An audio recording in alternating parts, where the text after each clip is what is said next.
Let's get a move on here on the right stand. US President Donald Trump has threatened military action against Iran over its nuclear missile programs, its support for allied groups in the Middle East, and its suppression of internal dissent. And even as diplomatic talks continue to avert war, Trump called the US naval buildup in the Gulf a beautiful armada. Meanwhile, Iran has warned of massive retaliation in case of any US strike, keeping the Middle East on a razor's edge. Adding another layer, Israeli Prime Minister Benjamin Netanyahu is in Washington to meet Donald Trump with discussions focused on Iran and the next steps in the 20-point Gaza peace plan. The region stands at a critical juncture. Is there war?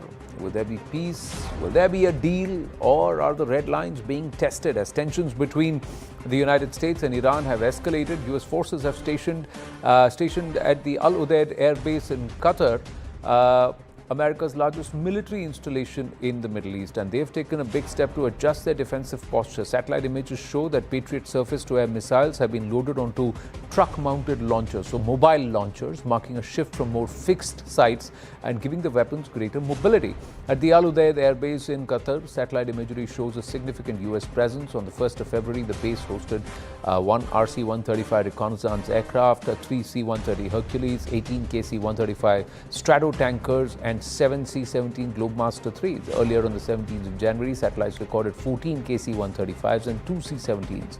Meanwhile, at the Muwaffaq Air Base in Jordan, February 2 imagery shows 17 F-15E Strike Eagles, 8 A-10 Thunderbolt 2s, 4 C-130s and 4 unidentified helicopters. On 16th of Jan, low-res images meant the full aircraft count could not be confirmed. So there is a gradual, significant build-up. Is it collectively moving towards a position where Iran will find itself cornered and there will be a simul strike at various levels? Things will go kinetic at multiple ends. You would have forces within Iran, you will have the covert operations, there would be perhaps the discombobulator, along with a military strike, and of course the economic sanctions that are adding to Iran's pain and the Khamenei regime's pain. As we speak, $1 is equal to more than 12.25 lakh riyal, viewers. Lieutenant General D.P. Pandey with us, Ambassador Deepak Vora with us. My namaste, Jai Hind, Vande Mataram. Gentlemen, good to have you back here on the right stand after a bit of a hiatus. But Ambassador Deepak Vora, what do you think is going to happen? All right. Be the soothsayer for us. Thank you very much. Always a pleasure to be with you, son. Also to be with General Pandey. And may I just say, born to an Afghan, to a Pathan father and a Sikh mother, may I just say the first song I was taught in my family was Sujalam Sufalam Malaya Shitalam Mataram Vande Mataram. Long before I learned the national anthem, we were taught this in our family. So I find that this debate is totally meaningless. Now, sir, to come to the point that you've raised about Iran, let me just share something with you which has been sent to me by some of my Israeli friends. There's a Washington-based Institute for Science and International Security. According to this, Iran has sealed off the Isfahan nuclear complex, blocking all access points to its underground tunnel network, where highly enriched uranium is believed to be stored. High-resolution satellite imagery, according to this institute, shows that the middle and southern entrances have been fully covered in soil.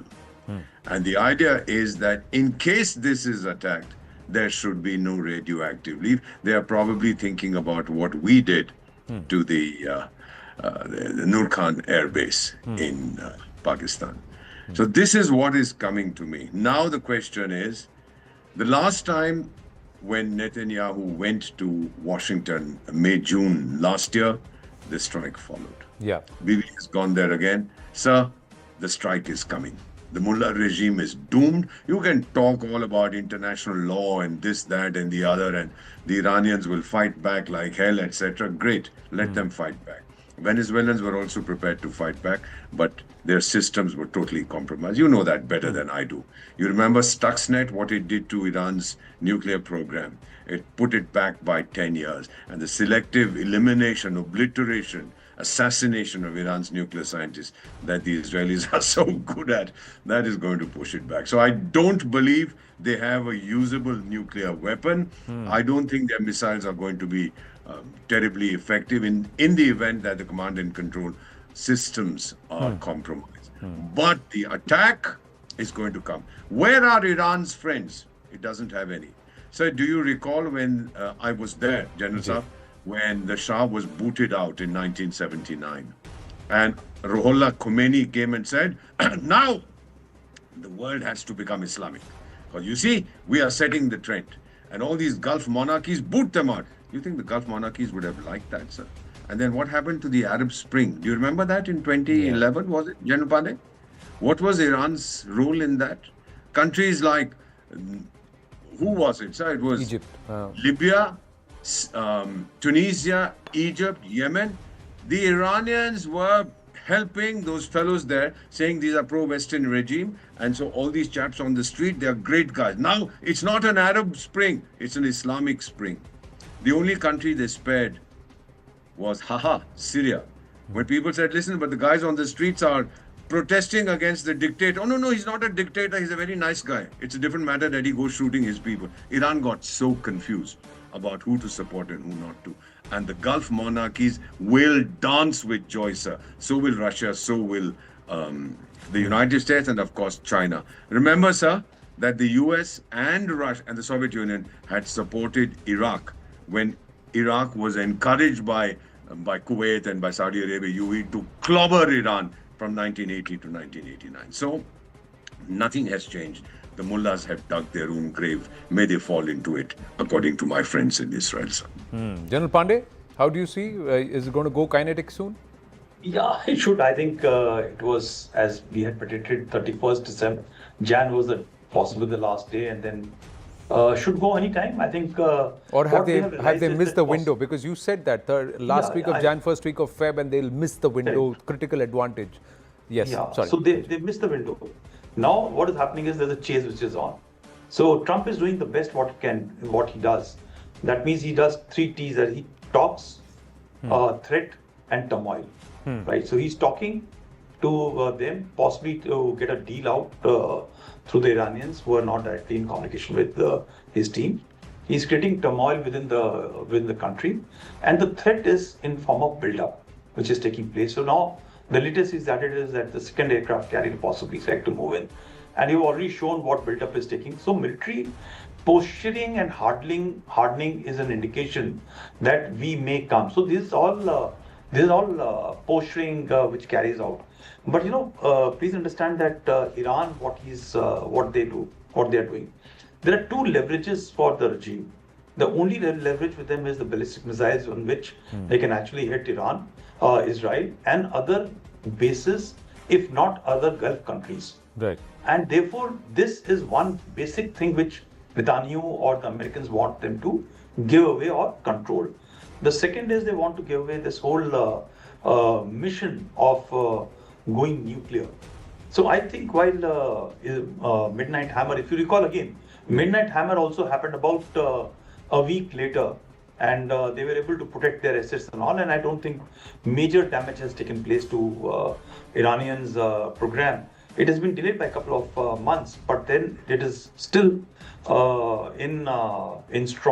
it's quite strong in terms of where it's going. So at the moment the regime says, and the talks, Trump, he will tweet the first thing. The Iranians have said that they are going to surrender nuclear ambition. The entire regime the cookie will crumble. The entire regime is surviving. The control is there that we are going to be the Islamic nuclear power, the only power besides Pakistan, of course, which is not controlled by the Americans. And second is we are Islamic in our this thing. So these 2 things, the moment this one crumbles, the entire regime is going to shake. I don't think so it's going to happen. But they aren't going to cut a deal like this. Either way, they are gone.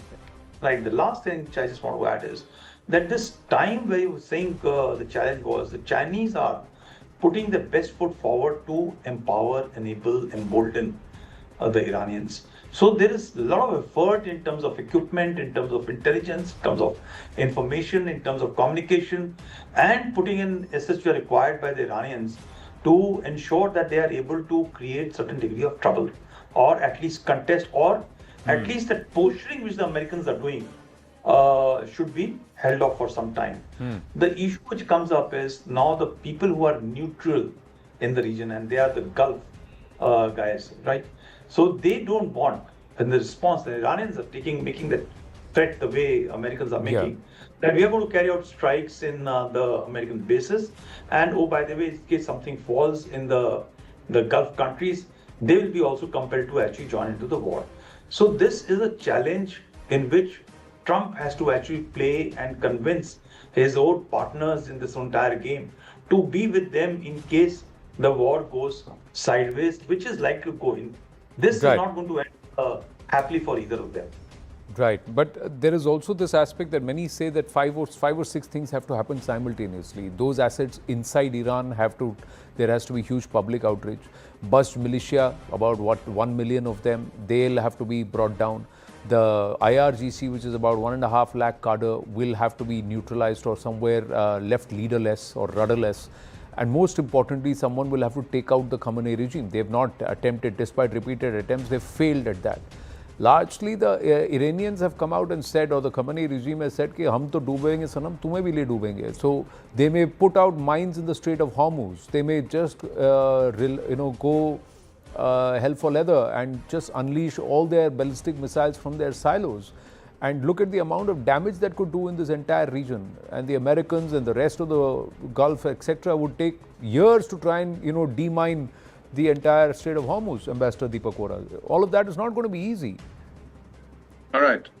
More than half of, you've heard of a country called China, more than half of their oil passes through the Strait of Hormuz. Is he going to hurt China?